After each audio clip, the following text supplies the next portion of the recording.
আসসালামু আলাইকুম সুপ্রিয় শিক্ষার্থীরা, কেমন আছো সবাই? স্বাগত জানাচ্ছি তোমাদেরকে জীববিজ্ঞান ক্লাসে। আমি ফেরদৌস আরা মুক্তা, লেকচারার ইন বোটানি আইওএমসি। এর আগে আমি নগ্নবীজি ও আবৃতবীজি এই উদ্ভিদ এই চ্যাপ্টারের উপরে আমি 3টি লেকচার আপলোড করেছিলাম। তার মধ্যে আমরা একটা লেকচার আমার দেওয়ার ছিল, সেটা শুধু নগ্নবীজি উদ্ভিদের উপরে। নগ্নবীজি উদ্ভিদের যে সমস্ত টপিকস গুলো এই চ্যাপ্টারের মধ্যে আছে সব বিষয় নিয়েই আমি আলোচনা করেছিলাম এবং কি কি ধরনের প্রশ্ন হতে পারে এই সবগুলো বিষয় সেখানে আলোচনা করা ছিল। তো আমার মনে হলো যে এর মধ্যে যদি কিছু নমুনা প্রশ্ন তোমাদের দেয়া যায়, সেই ক্ষেত্রে তোমাদের প্রিপারেশনটা বা নিজেদেরকে যাচাই করাটা আরেকটু বেশি ভালো হবে। সেই উদ্দেশ্যে আমাদের আজকের এই উপস্থাপন। তো চলো আমরা শুরু করি। নগ্নবীজি ও আবৃতবীজি উদ্ভিদের প্রথম যেই বিষয়, অর্থাৎ শুধুমাত্র নগ্নবীজি উদ্ভিদ সম্পর্কে আমরা কিছু প্রশ্ন আলোচনা করব। তো তোমরা দেখতে পাচ্ছ বোর্ডে একটা নমুনা প্রশ্ন দেওয়া আছে, একটু আমি বলে দেই তোমাদেরকে। বাংলাদেশের পার্বত্য চট্টগ্রাম অঞ্চলে একটি নগ্নবীজি উদ্ভিদ প্রাকৃতিকভাবে জন্মায়, যা জীবন্ত জীবাশ্ম নামে পরিচিত এবং এর মূল বিশেষ ধরন। এটা হচ্ছে উদ্দীপক। এরপরে ক নম্বর প্রশ্ন দেওয়া আছে, লিফ স্কার কি? এই শব্দটার সাথে তোমরা পরিচিত। লিফ স্কার কি? এটা কতে দেওয়া আছে, অর্থাৎ জ্ঞানমূলক প্রশ্ন। খতে দেওয়া আছে, ট্রান্সফিউশন টিস্যু বলতে কি বোঝো? ট্রান্সফিউশন টিস্যু বলতে কি বোঝো? গতে দেয়া আছে, উদ্দীপকে উল্লেখিত মূলটি, আমাদের উদ্দীপকে যেতে হবে যে আসলে কি মূল সম্পর্কে বলা আছে। উদ্দীপকে উল্লেখিত মূলটি বিশেষ হওয়ার কারণ উল্লেখ করে। অর্থাৎ একটা উদ্ভিদের কথা বলা আছে, আশা করি নিশ্চয়ই তোমরা বুঝতে পারছো এটা কোন উদ্ভিদ এবং এই উদ্ভিদের মূলটা কেন বিশেষ ধরনের এবং কি কারণে এটা বিশেষ হচ্ছে, সেই বিষয়টা তোমরা ব্যাখ্যা করবে। 3 মার্কসের জন্য প্রয়োগমূলক প্রশ্ন। আচ্ছা, ঘতে বলা আছে, উদ্দীপকের উদ্ভিদটি জীবন্ত জীবাশ্ম নামে পরিচিত। অর্থাৎ এখানে একটা আমি উদ্ভিদের কথা বলেছি যেটা জীবন্ত জীবাশ্ম নামে পরিচিত, আলোচনা কর। অর্থাৎ এই বিষয়টা কেন জীবন্ত জীবাশ্ম নামে পরিচিত, উক্তিটি আলোচনা কর। ঠিক আছে, উক্তিটি আমি এখানে উল্লেখ করিনি, যদিও এখন লিখে দিচ্ছি। উক্তিটি আলোচনা, অর্থাৎ জীবন্ত জীবাশ্ম কেন বলা হচ্ছে এই সম্পর্কিত প্রশ্নটির ডিটেলস তোমরা আলোচনা করবে। ঘ, অর্থাৎ উচ্চতর দক্ষতামূলক প্রশ্ন। ঠিক আছে, তাহলে আমরা এই ধরনের একটা নমুনা প্রশ্ন কিন্তু উত্তর করতে পারি। এখন এখানে কিন্তু আমরা আরেকটা প্রশ্ন চলে যাব।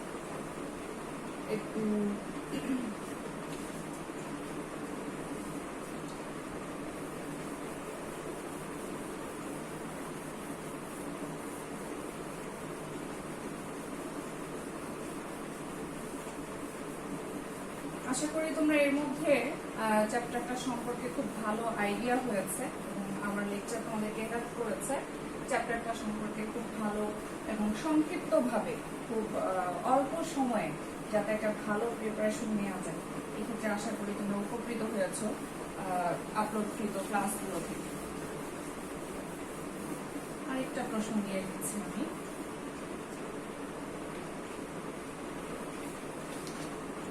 আমরা এবার একটা ছবিতে চলে যাব। এই ছবিটা তোমাদের পরিচিত থাকার কথা।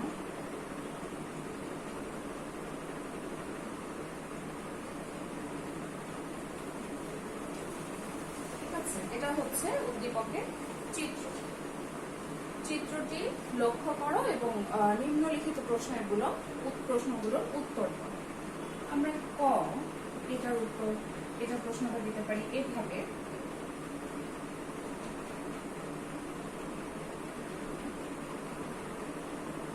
পাম ফার্ম কি? এটা হচ্ছে জ্ঞানমূলক প্রশ্ন। পাম ফার্ম কি? খতে আমরা বলতে পারি, খতে এটা লেখা যায় যে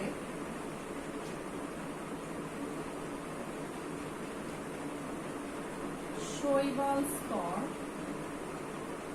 বলতে কি বুঝো। গতে আমরা বলতে পারি উদ্দীপকের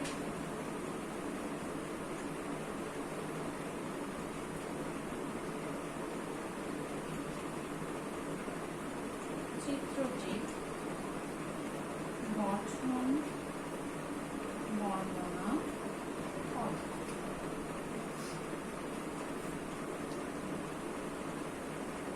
আমি একটু অ্যাড করে দিচ্ছি, চিত্র সহ গঠন করো।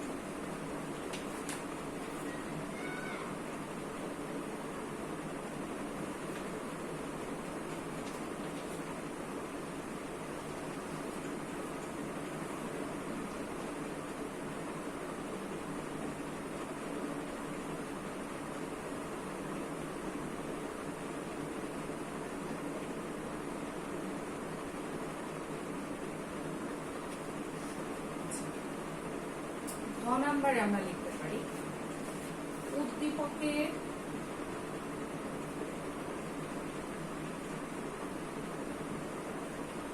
চিত্রের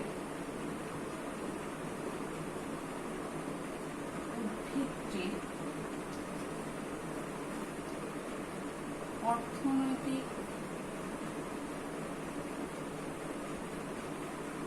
গুরুত্ব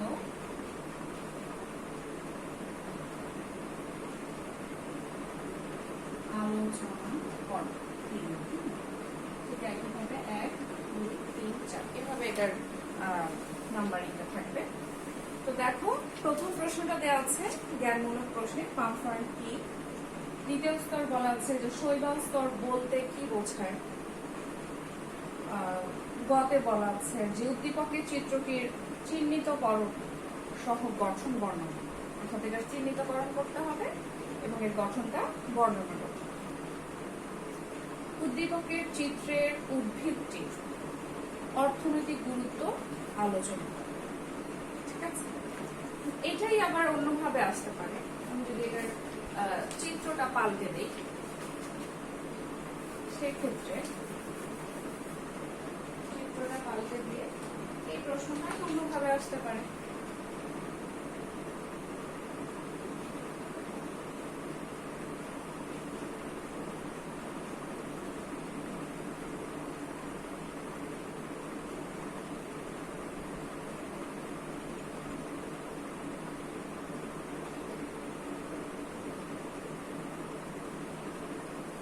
এরকম একটা চিত্র থাকতে পারে এবং একইভাবে দেখো আমি হয়তো এখানে আরেকটু চেঞ্জ করে দিতে পারি। যেমন এখানে আমি প্রশ্নে দিতে পারি যে অ্যাপোফাইসিস কি। অ্যাপোফাইসিস কি, শৈবাল স্তর পাল্টে আমি এখানে আরেকটা প্রশ্ন দিয়ে দিতে পারি, সেটা হচ্ছে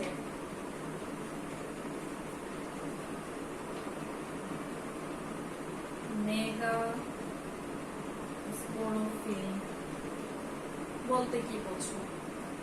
তারপরে একইভাবে এই দুটি প্রশ্নই রাখতে পারি যে উদ্দীপকের চিত্রটি চিহ্নিতকরণ সহ গঠন বর্ণনা করো এবং উদ্দীপকের চিত্রের উদ্ভিদটির অর্থনৈতিক গুরুত্ব আলোচনা করো। তো এই দুইটা বা অথবা তিনটা প্রশ্ন থেকে কিন্তু আমরা মোটামুটি ধারণা করতে পারি যে আসলে এখানে আমরা কোন কোন বিষয়গুলো পড়ব, তাই না। আর আমি আবারও রিপিট করছি, প্রথমত নগ্নবীজী উদ্ভিদ থেকে আমরা অবশ্যই সাইকাসের কোরালয়েড মূল এর টোটাল যে বর্ণনাটা আছে, কেন কোরালয়েড মূল বলা হচ্ছে বা কিভাবে এটা সৃষ্টি হচ্ছে, এই বিষয়টা অবশ্যই পড়ব। তারপর সাইকাসকে কেন জীবন্ত জীবাশ্ম বলা হয়, এটার বিশদ ব্যাখ্যাটা অবশ্যই পড়ব আমরা। সাইকাসের মেগাস্পোরোফিল অথবা মাইক্রোস্পোরোফিল অর্থাৎ পুংরেণুপত্র অথবা স্ত্রী রেণুপত্র এর চিত্র সহ গঠন অবশ্যই পড়তে হবে। 4 নম্বরে সাইকাসের টোটাল নগ্নবীজ উদ্ভিদের গুরুত্ব অথবা শুধু সাইকাসের অর্থনৈতিক গুরুত্ব আমাদেরকে অবশ্যই পড়তে হবে। এই 4টা বিষয় অবশ্যই খেয়াল রাখতে হবে। আর এর সাথে এর মধ্যে যে ছোট ছোট প্রশ্নগুলো আছে, ব্লক লেটারে লেখা আছে যে ছোট ছোট প্রশ্নগুলো, যেমন লিফ স্কার বলেছি আমি, পাম ফার্ন বলেছি, তারপর আসছে শৈবাল স্তর, ট্রান্সফিউশন টিস্যু, তারপর হচ্ছে আরো এখানে সার্সিনেট ভার্নেশন। আমরা কিন্তু জানি যে সাইকাসেও সার্সিনেট ভার্নেশন পাওয়া যায়। তো সার্সিনেট ভার্নেশনটা যে শুধুমাত্র টেরিডোফাইটাতেই আসতে পারে এমন নয়, নগ্নবীজ উদ্ভিদের অন্তর্ভুক্ত হয়েও এই প্রশ্নটা আসতে পারে। সুতরাং সার্সিনেট ভার্নেশনের সংজ্ঞাটাও আমাদেরকে শিখতে হবে। আচ্ছা, আর এর সাথে আমি গত 3টা প্রশ্নে যে যে বিষয়গুলো আলোচনা করছি এগুলো আমি আসলে তুলে আনার চেষ্টা করেছি 3টা প্রশ্নের মাধ্যমে, নমুনা প্রশ্নের মাধ্যমে, যে এইভাবে প্রশ্নগুলো তোমাদের হতে পারে। তো আশা করি এই ক্লাসটার মাধ্যমে তোমরা উপকৃত হবে যে কিভাবে আসলে আমি তো সবই পড়েছি, প্রশ্নটা কিভাবে আসে, আমি কিভাবে আনসার, এবং তোমরা আমি আশা করি প্রশ্নটা তুমি এর আগের আমার যে নগ্নবীজ উদ্ভিদের যেই লেকচারটা প্রায় 39 মিনিটের একটা লেকচার সেখানে আপলোড করা আছে, এটা আগে ভালোভাবে দেখে নিজে পড়াশোনা ভালো করে শেষ করে তুমি এই ভিডিওটা দেখে নিজেকে জাজ করার চেষ্টা করবে যে তুমি প্রত্যেকটা প্রশ্ন ধরতে পারছো কিনা এবং উত্তরগুলো তুমি কিভাবে লিখবে সেটাও আশা করি তোমাদেরকে অবশ্যই ক্লাসে বলা আছে যে সৃজনশীল প্রশ্নের উত্তর কিভাবে করতে হয়। তারপরেও যদি কোনো জানার থাকে, কোনো জিজ্ঞাসা থাকে, তোমরা অবশ্যই কমেন্ট সেকশনে আমাকে জানাবে, আমি সেগুলো উত্তর দেওয়ার চেষ্টা করব। তো আজকে এই পর্যন্তই।